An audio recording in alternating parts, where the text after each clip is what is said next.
Hello, my name is Stephanie Parks, and I will be presenting on congestive heart failure.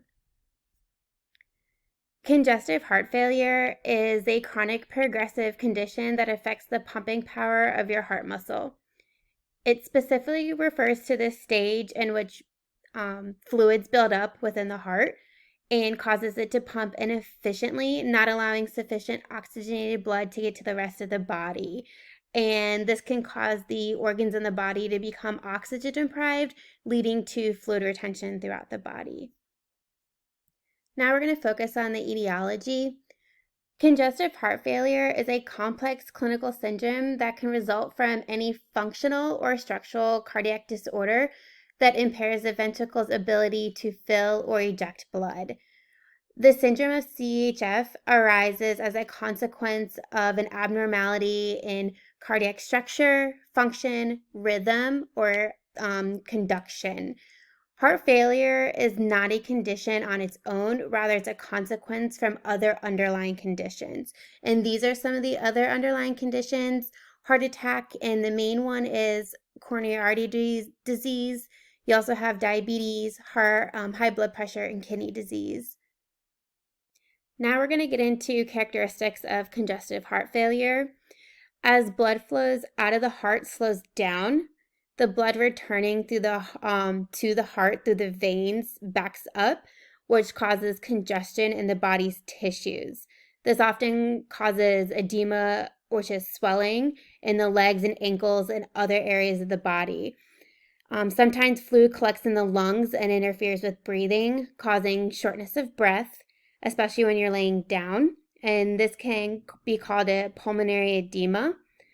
And heart failure can also affect the kidneys' ability to dispose of sodium and water. The retained water also increases swelling, which is edema. So in these pictures, you can see the enlarged heart, fluid around the lungs, and then the increased swelling in the legs. Now we're going to get into the anatomy involved in congestive heart failure. You have the lungs that adds vital oxygen to the blood, and then you have the heart, which pumps the blood to the organs. And I think it's important to review the basic anatomy of the heart. So you have 4 chambers. You have the 2 upper chambers, which are the right and left atria, which receive incoming blood. And then you have the 2 lower chambers, which are the left and right ventricles, which pump blood out from the heart. And then you have the different valves, which are the mitral and tricuspid valve, which are like gates. They keep the blood from going in the right direction, and then they exit through the pulmonary and aortic valves.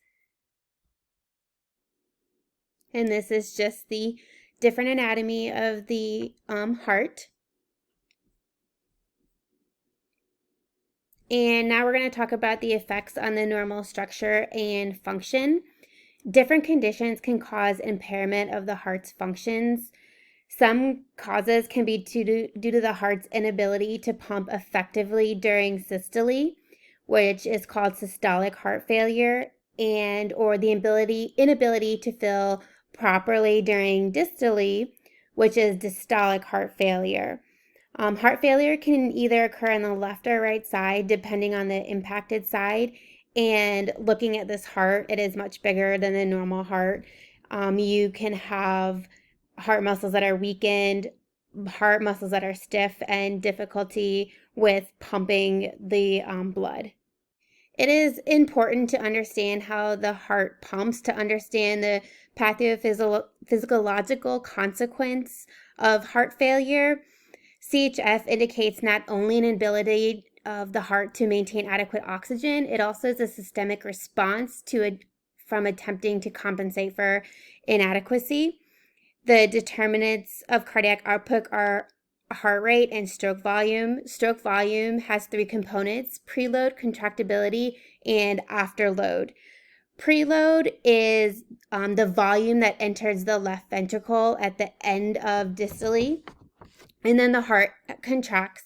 And then you have afterload, which is the impedance of flow from the left ventricle, determines what the heart must work against and force needed to eject blood into circulation. In other words, preload characterizes the volume that the pump is given to send forward. Then you have contractibility, which is the pump, and then you have afterload, which determines how hard the heart must work.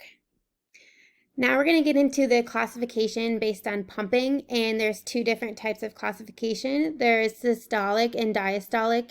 Systolic is the phase when the heart contracts or squeezes, and during systole, when the impaired contraction of the ventricles produces an incompetent ejection of blood from the ventricles, this is referred to as systolic heart failure.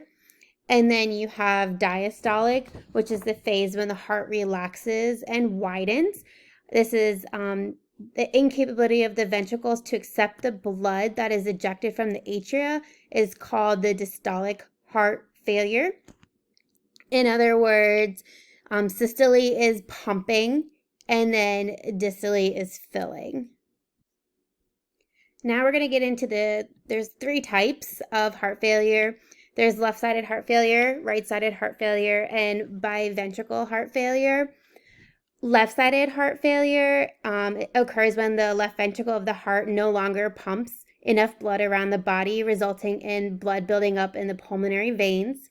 And then you have right-sided heart failure, which is when right ventricle of the heart is too weak to pump enough blood to the lungs, causing blood to build up in the veins. And this causes a lot of edema.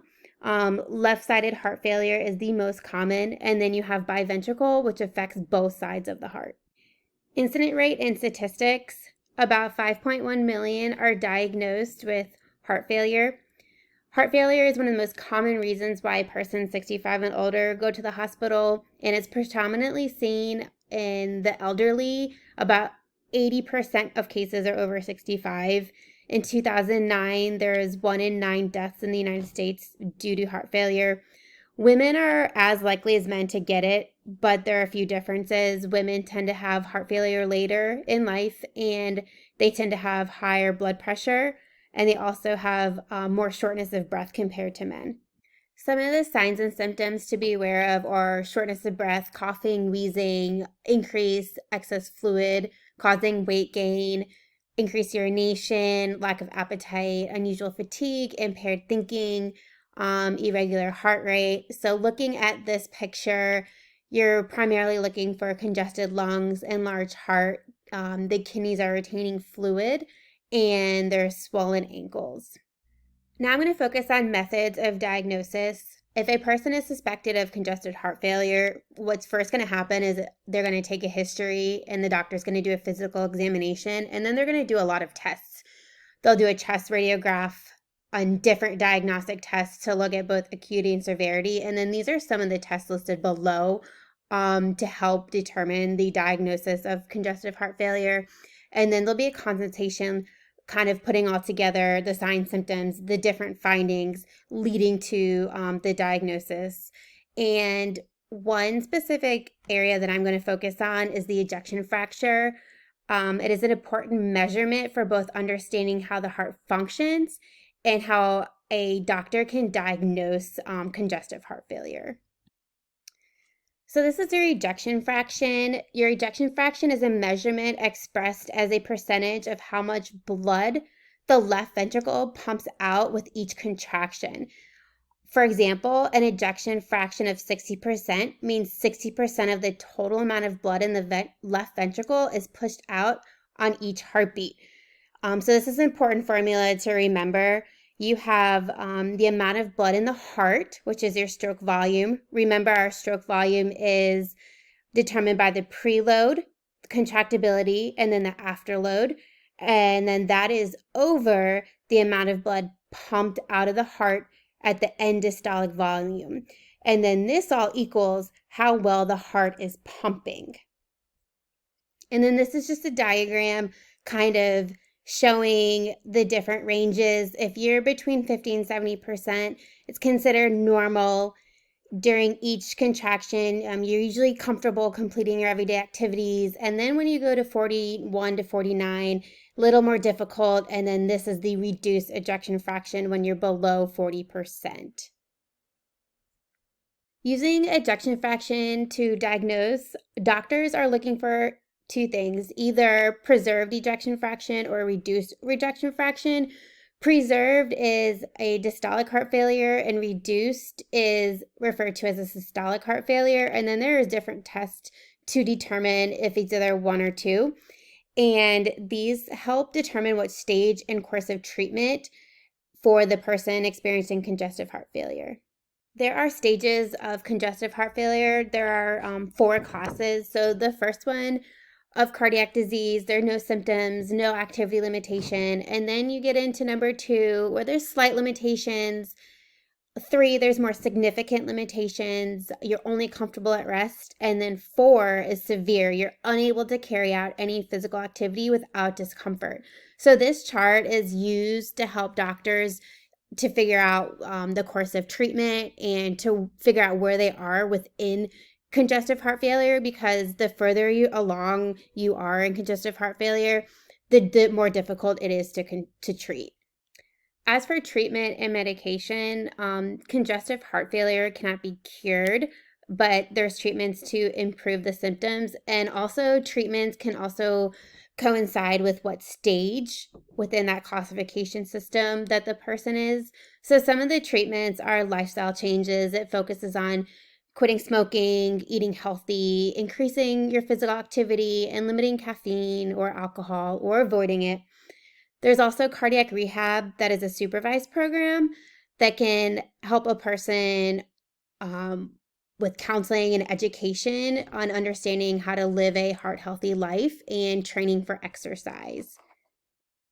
Now we'll get into medication. There's different medications, primarily 2 or 3. So there's angiotensin converting enzyme ACE inhibitor that reduces the production of angiotensin 2 and is recommended for all patients with reduced systolic function. There's a B blocker that helps with the effects of norepinephrine and epinephrine. And then sometimes they can be combined with the ACE and the B blocker, which has been the cornerstone of treatment for heart failure. And diuretics are really important because during congestive heart failure, there's a lot of edema. And because of the sodium and water retention. Along with treatments, there's devices and surgical procedures. For the devices, there's implantable cardioverter defibrillator, ICD, which is for serious arrhythmias or irregular heartbeats, and it needs to be surgically implanted. It's a defibrillator. And then there's the cardiac resynchronization therapy, which is a special pacemaker. The ventricles contract more normally. And then there's the LVAD, which is a bridge to transplant. It's battery operated, and it's a mechanical pump-like device that's surgically implanted. And then there's also surgeries. The main one in this list, if it's very serious and there's no other way for medication to work or lifestyle changes to work, is a heart transplant. This is the when it's very serious. And then there's also the PIC, and then there's the CABG, a stent placement, angioplasty, and a heart valve replacement. Last but not least, prognosis. Congestive heart failure is chronic and requires lifelong management. There are high mortality rates, and mortality rates of 1 year and 5 years are 22% and 43%. Congestive heart failure deprives the body of oxygen slowly, so eventually this may lead to death. Estimated of half the people in the United States die within 5 years, and early detection is really important with this condition to increase quality of life. Thank you for listening to my presentation, and I look forward to answering all your questions.